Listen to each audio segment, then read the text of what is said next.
So we're in a series called The Kings of Babylon. And we're talking about the 4 kings that reigned during the 7-year exile when Israel was in captivity of Babylon. And today we're going to talk about Belshazzar. Now let me just let you know, if you do some study on this, that Belshazzar was ruling. He's Daniel chapter 5. We read Daniel's 1 through 4 last week, parts of it. But he actually wasn't the king. He was the crown prince. The king was Nabonidus. Let me say it again, Nabonidus. Nabonidus was actually, though, traveling most of the time and building altars for the god, little g, of sin. That was the name of the god he served, sin. And he traveled around Arabia for about 10 years doing that, mainly in Arabia, but he traveled other places. So he put his son in as the king of Babylon, and he was called the king, but actually Nabonidus was the king. Does everyone follow me? Okay, so the Bible tells us about Belshazzar because Belshazzar, from 556 BC to 539 BC, was the king 17 years, even though his father was actually the king. But his mother was Nebuchadnezzar's daughter. So he's the grandson of Nebuchadnezzar that we started with last week, all right? So what we're actually going to do is Daniel 5 is so good, we're going to read the whole chapter. And I'm going to make comments throughout it. Isn't that something, though, that in church, we're going to read the Bible? So I was talking to one of the guest speakers, and he said, do you have any requests? I said, just make sure you read the Bible. So just make sure somewhere you get the Bible. And I was just joking with him. Obviously, he was a great Bible teacher. But I'll make comments throughout, and then, well, I've got 3 points, but this first part will take almost half the message, and then we'll hit the 3 points, okay? All right, so Daniel 5, verse 1. Belshazzar, the king, made a great feast for 1,000 of his lords. So think about that, 1,000 of his rulers. By the way, Babylon became the leading city in the world, and most historians believe it was the largest city in the world, had a population of about 200,000 people. So it's pretty big. 1,000 of his lords and drank wine in the presence of the 1,000. While he tasted the wine, Belshazzar gave the command to bring the gold and silver vessels which his father, Nebuchadnezzar, had taken from the temple which had been in Jerusalem. Now, before we go on, let me comment on that a minute, because many people then think, well, it says his father was Nebuchadnezzar. Cultural, historical, and biblical language will call the grandfather, the great-grandfather, any ancestor the father. I want you to think about all the times that God said, your fathers, plural. Well, it didn't mean they had multiple fathers. It meant they had multiple fathers, grandfather, great-grandfather, you follow me? God would also identify himself even as your fathers, Abraham, Isaac, and Jacob, okay? So, and let me just say something, because some of you are fathers, but some of you are like I am. You're so good at being a father, you are now a grandfather.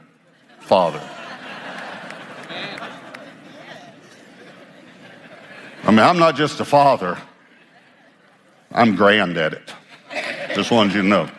And then some of our apostolic elders, James Robinson, Pastor Olin, and Pastor Jack, they've been so good at it, they've now become great grandfathers. Okay, everyone get this? Okay, so when it says your father, it's the father Nebuchadnezzar, it's talking about his grandfather. Okay, all right.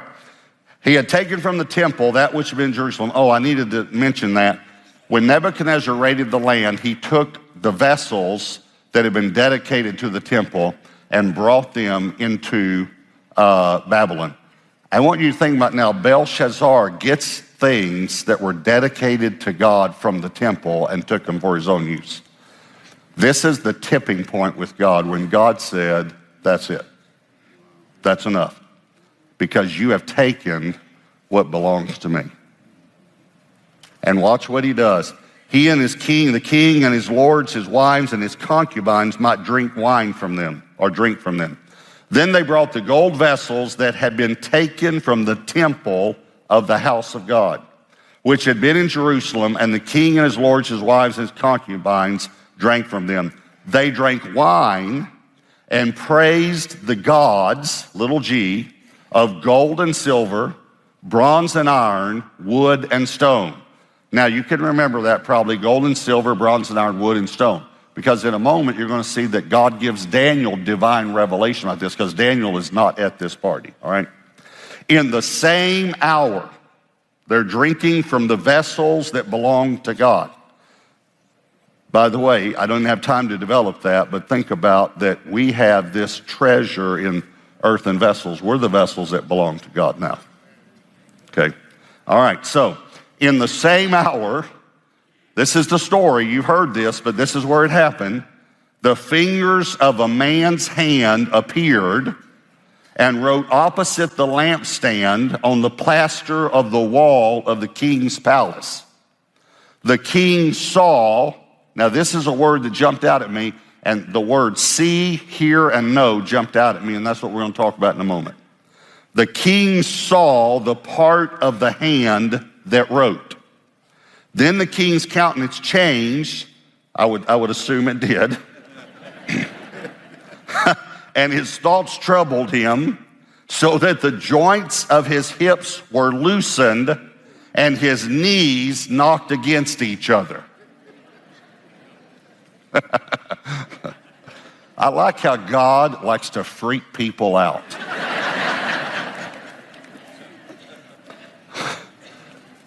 I did the study I did was, this was the first time knees knocking together had ever been mentioned in any historical document.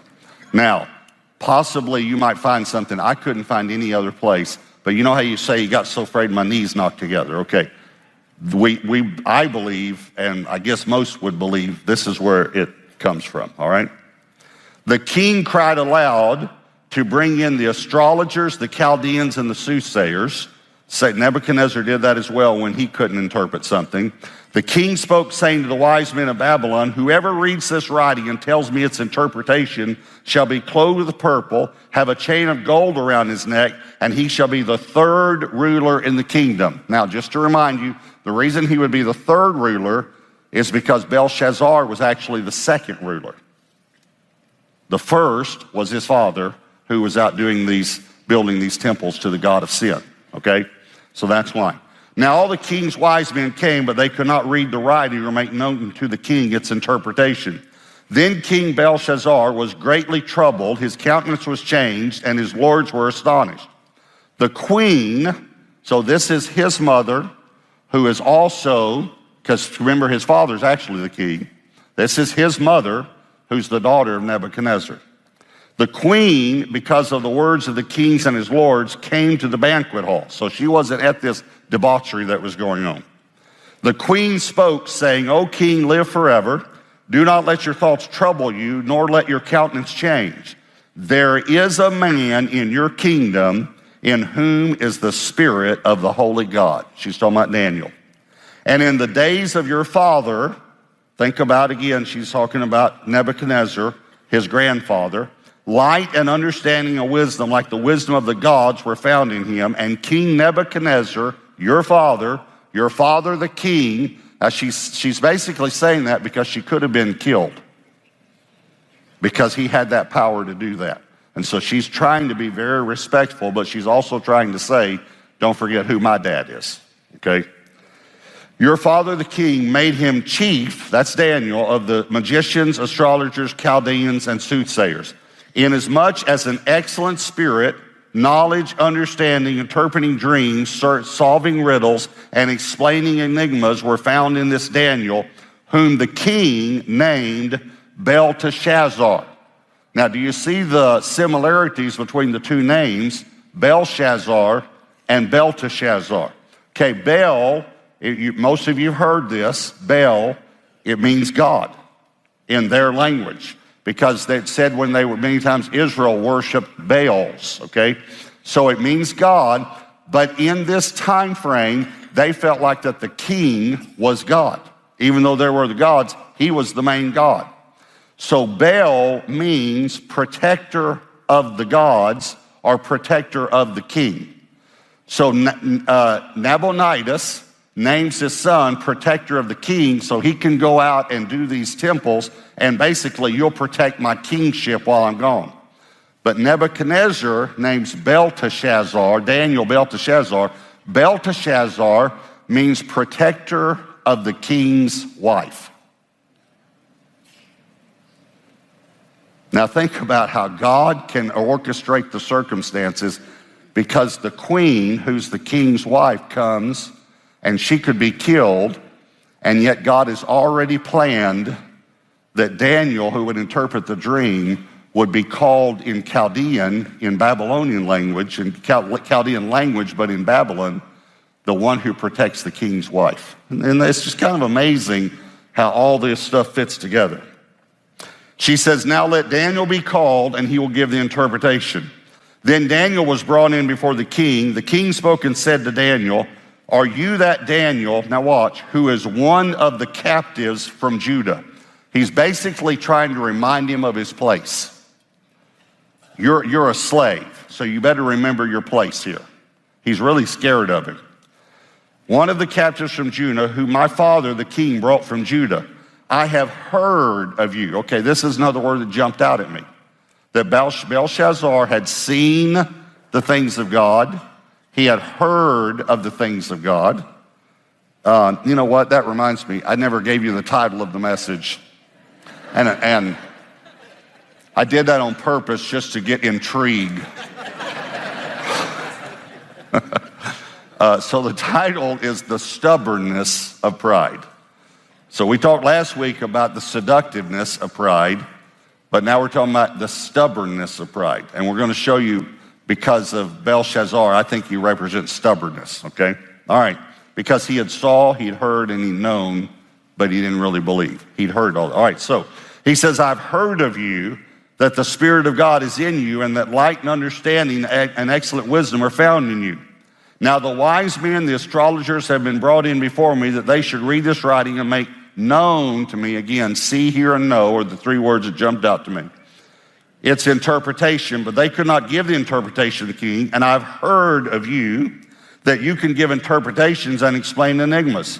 Now, if you can read the writing and make known to me its interpretation, you shall be clothed with purple, have a chain of gold around your neck, and shall be the third ruler in the kingdom. Daniel answered and said before the king, let your gifts be for yourself, and give your rewards to another. Yet I will read the writing to the king and make known to him the interpretation. Now let me just say something. Basically what he's saying is, I'll do this, but I don't need you to try to bribe me, because God takes care of me. Very pure here in Daniel.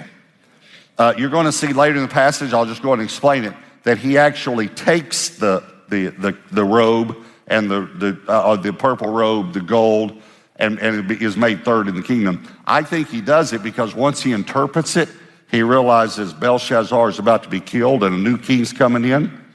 And he wants the guy to say, now why are you one of the rulers? Why are you the third guy? And I really believe he wants to be able to give counsel to this new king for the purposes of God. So I think his heart's pure in this. I'm sure it is, obviously. Verse 18. O king, the Most High God gave Nebuchadnezzar, your father, a kingdom and majesty, glory, and honor. And because of the majesty he gave him, all peoples, nations, and languages trembled and feared before him. Now, before I read this next line, remember that Belshazzar was kind of sarcastic to Daniel. He kind of spoke down to him. He said, are you one of the captives? Aren't you just a slave? I've heard of you. Just want to remind you of your place. Watch Daniel, because most people don't pick up on this. He comes back at him with some sarcasm. He's talking about Nebuchadnezzar now. He says, whomever he wished, he executed. Whomever he wished, he kept alive. Whomever he wished, he set up. And whomever he wished, he put down. Here's what he was saying. You got to remember, Belshazzar was not the king. He was the crown prince. He, in essence, was reminding Belshazzar of his place. One of the reasons that Belshazzar, I think, was so stubborn was because he wanted to be the king, but he never really was. And he kept being reminded of that all the time. So Daniel, I personally believe, decides, Nebuchadnezzar, who was the real king, he did what he wanted to do. He just kind of throws a little jab in there, all right? But then he goes on about Nebuchadnezzar. But when his heart was lifted up, verse 26, and his spirit was hardened in pride, that's what we've been talking about, he was deposed from his kingly throne, and they took his glory from him.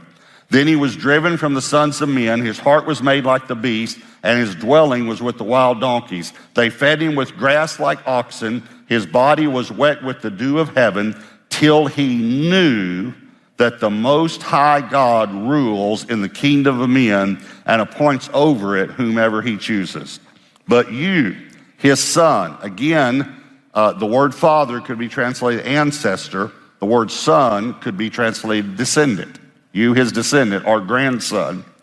You, his son, Belshazzar, have not humbled your heart, although you knew all this. Again, I'm going to hit these three words. You saw it, you heard it, and you knew it, but because of your pride, you were stubborn. That's what he's saying. And you have lifted yourself up against the Lord of heaven. They have brought the vessels of his house before you, and you and your lords, your wives and your concubines have drunk wine from them. Now watch, the very same statement of earlier, and you have praised the gods of silver and gold, bronze and iron, wood and stone. Okay, how did Daniel know that? Except by divine revelation. Because see, Daniel wasn't at this party. They had to call him, remember? So it's amazing. He knew what they'd done. Then here are these three words, and this is the first time they stood out to me in the passage. As I went back and read the passage, then they stood out to me more. He said, you praise these gods, what? Which do not see or hear or know. Here's what he's saying. You have praised gods that can't see you, they can't hear you, and they can't know you personally. But I know a God that can see you, that can hear you, and that can know you. And not only that, you can see him, you can hear him, and you can know him. You can see his works, and you can hear his voice, and you can know him personally. So that's where we're gonna focus in on, all right? And the God who holds your breath in his hand and owns all your ways, you have not glorified. Then the fingers of the hand were sent from him. And this writing was written. And this is the inscription that was written, Mene, Mene, Tekel, Upharsin. Mene, Mene, Tekel, Upharsin. Now we're going to keep reading, but let me explain to you what these mean, okay? And this is why most people believe that Daniel easily just saw the interpretation. In the Hebrew language, there are no consonants. No vowels, pardon me. There are only 22 consonants. Now, let me, please hear me. They've added vowels to be able to understand it better.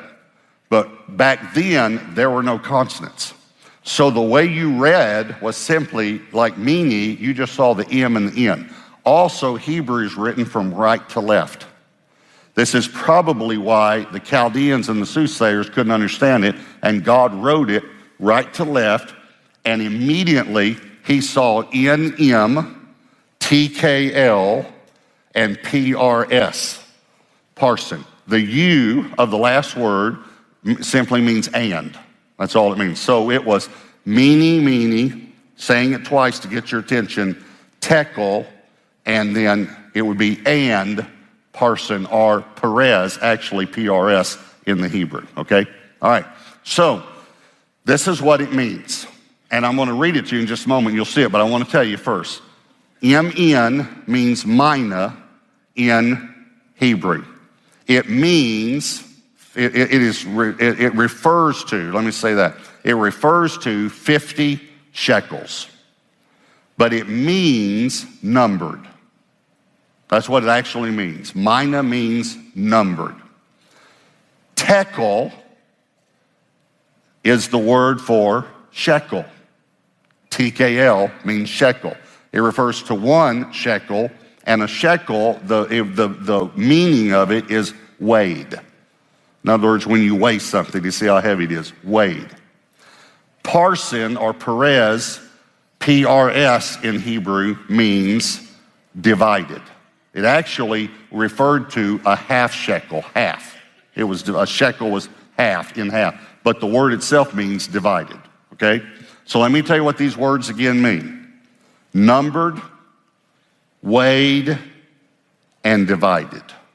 And the and is in there in the U. Numbered, weighed, and divided. Now watch as we read on, you'll be able to see this. But you might not have ever seen this if you hadn't studied some Hebrew or had someone tell you about it.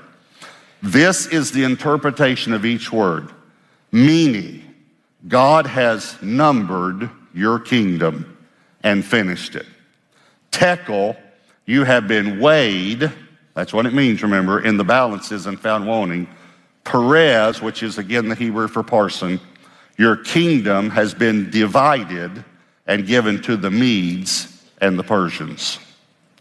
Then Belshazzar gave the command, and they clothed Daniel with purple, put a chain of gold around his neck, made a proclamation concerning him that he should be the 3rd ruler in the kingdom. That very night, Belshazzar, king of the Chaldeans, was slain, and Darius the Medes and Persians had come together. Cyrus is a Persian, Darius is a Mede. Darius the Mede received the kingdom being about 62 years old. All right, so what do we want to talk about? We want to talk about stubbornness, which comes from pride.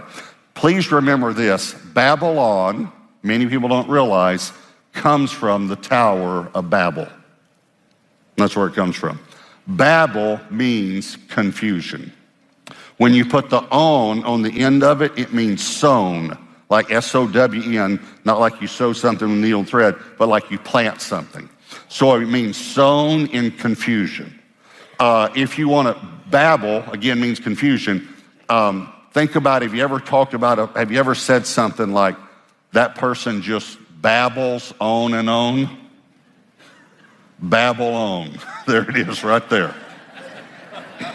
Now, I'm not calling them a bad person. I'm just simply saying you probably won't be able to understand what they're saying. It's just like at the Tower of Babel. They just babble on and on. All right, so that's where it comes from. So here's point number 1 about Belshazzar. He saw, but he didn't look. He saw, but he didn't look. Moses, it said, saw the burning bush and turned aside to look. Belshazzar saw, probably as a little boy, all these things that happened to his grandfather.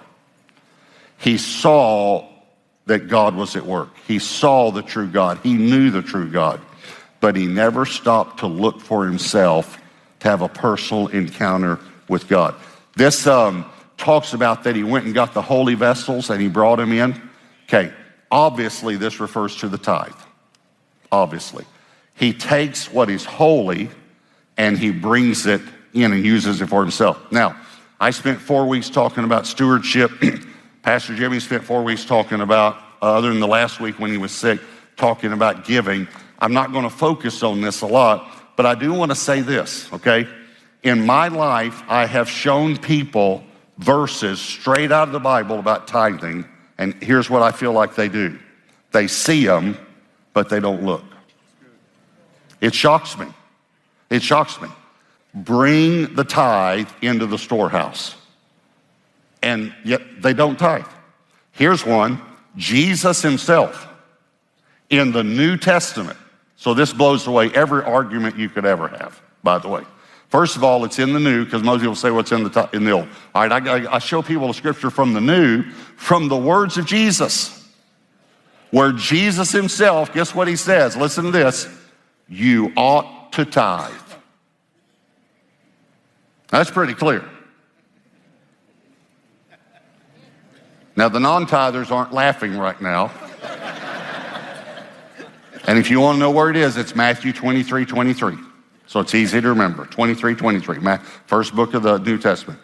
You ought to, he says, you tithe on all these little spices, but you neglect justice, mercy, and faith. These you ought to have done without neglecting, leaving the others undone. So Jesus says you ought to. Okay, now, here's the thing though. That's been a strength for me for 30 years. But I understand if it's not a strength in your life.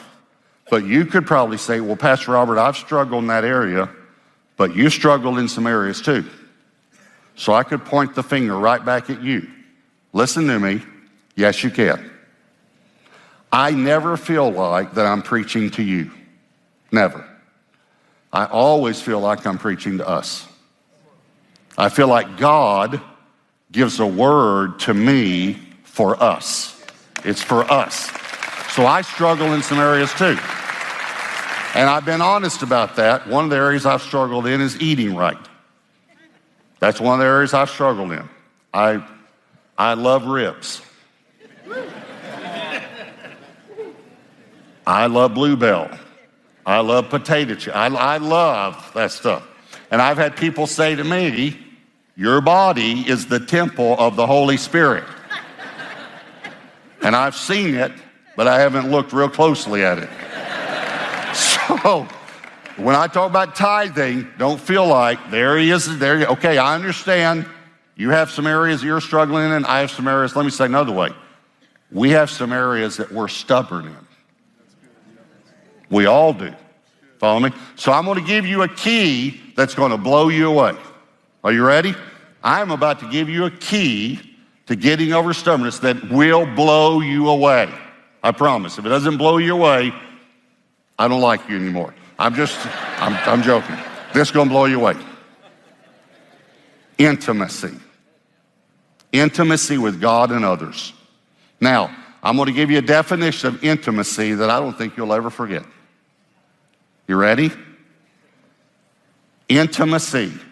Here it is. Here's the definition. Into me, see. In other words, I am giving you permission to see into me. You can't imagine what would happen if you got in a group, a small group, and you gave them permission to see into you. Here's the problem. We don't do it because we think they would think, man, that's horrible, what I see in that guy. Okay, so let me just say, by the way, if any of you think that, you're horrible. Because we're all horrible on the inside. So nobody thinks that when you get in a small group. Nobody thinks you're horrible. Actually, here's what they think. Wow, there are other horrible people in the world too. We're all horrible. You follow me? So when you learn to be intimate with God and others. So I remember in my own eating habits, finally being intimate with God. It's amazing. In other words, saying to God, you can see into me. Okay? So I said to God one day, God, I need to tell you something. I don't know if you know this or not. But when I'm tired, I really like bluebell. Dutch chocolate. And I like sour cream and onion potato chips. Together.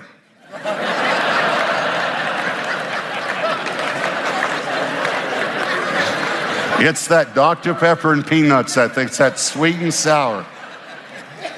And so I told the Lord, you've probably never heard anyone say this, but I can eat a whole bag of chips and a whole half gallon in one football game. Just want you to know. I have a problem in this area.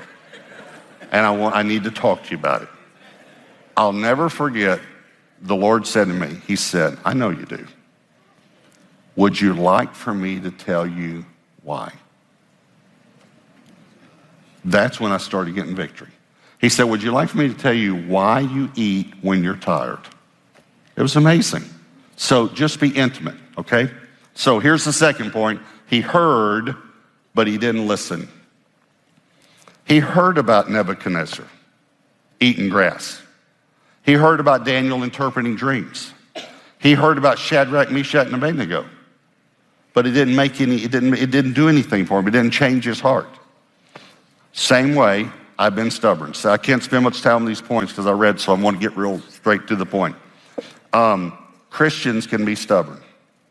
For years, I didn't pick up my dirty clothes off the floor. I didn't because I was actually mad at Debbie. She didn't know it. She didn't know I was mad. The reason I was mad is because for some reason, she wouldn't just come right out and say, would you pick your dirty clothes up? I don't know why women do this, but ladies, I'm sorry, but some of you do this. This is what she would do. She would say to me, are these yours?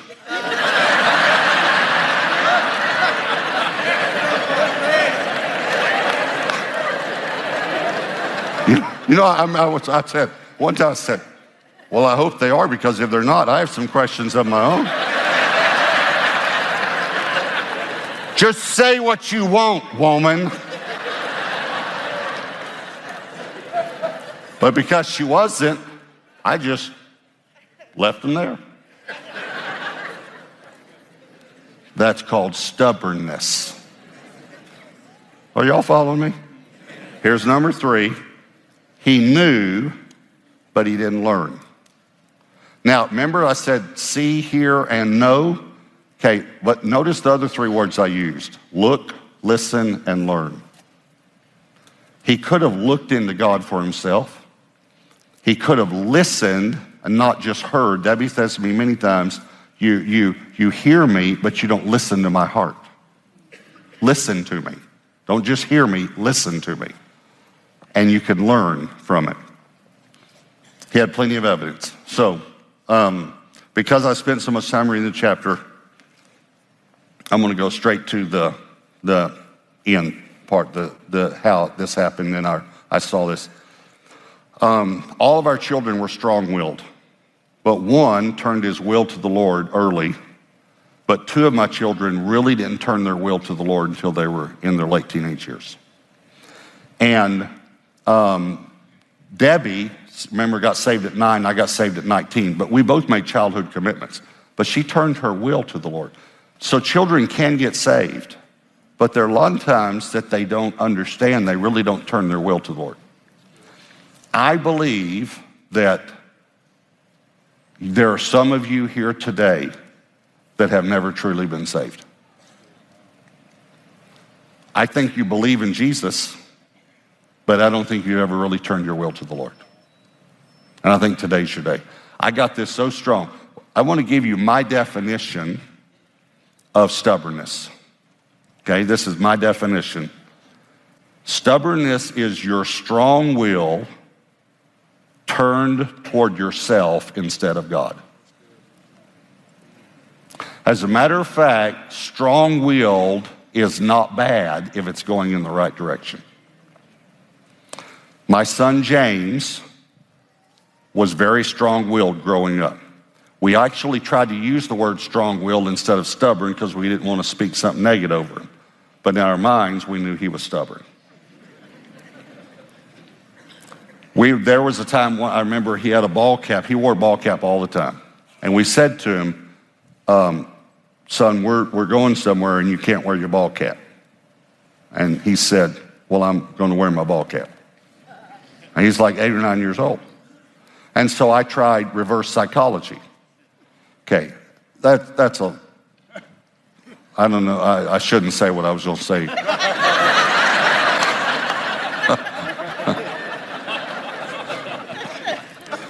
But here's what I said, okay, then you're not going to go. And he said, fine. You know, that's just the way he was. So as he got to be an older teenager, he was about a senior in high school, I couldn't take it anymore. And we got into one of those fights one night. Now, here's what I'm doing right now. You know, one of the reasons people love Gateway? They tell me all the time, I love that you're transparent. Okay, intimacy. Into me, you can see. So we were having one of those, James and I, one of those fights. And I finally said to him, and I hate to say this, but I said to him, I really don't even want you living here anymore, because you will not listen to your mother and you won't listen to me. And I'm tired of it. And I'm going to try to see if I can find another place for you to live.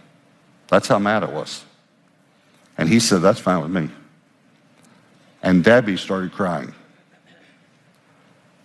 And she said, I will get on my knees and beg the two of you to stop being so stubborn,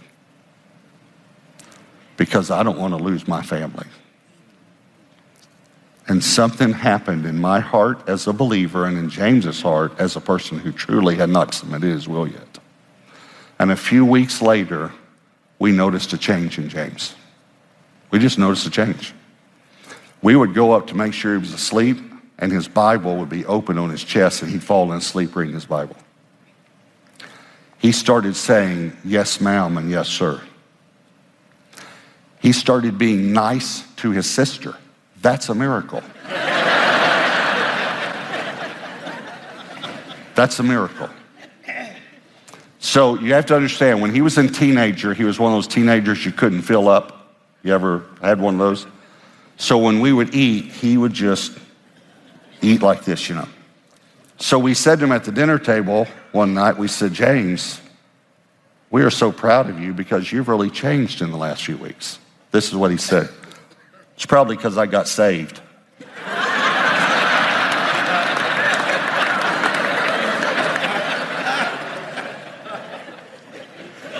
We said, you got saved? Yeah. We said, were you going to tell us about it? He said, he does like this. He reaches over, he took his drink. He said, I figured y'all notice.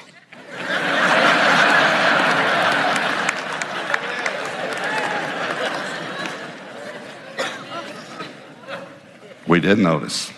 You know why? Because he turned his strong will to God. There are some of you here that have never done that. And you need to do it today.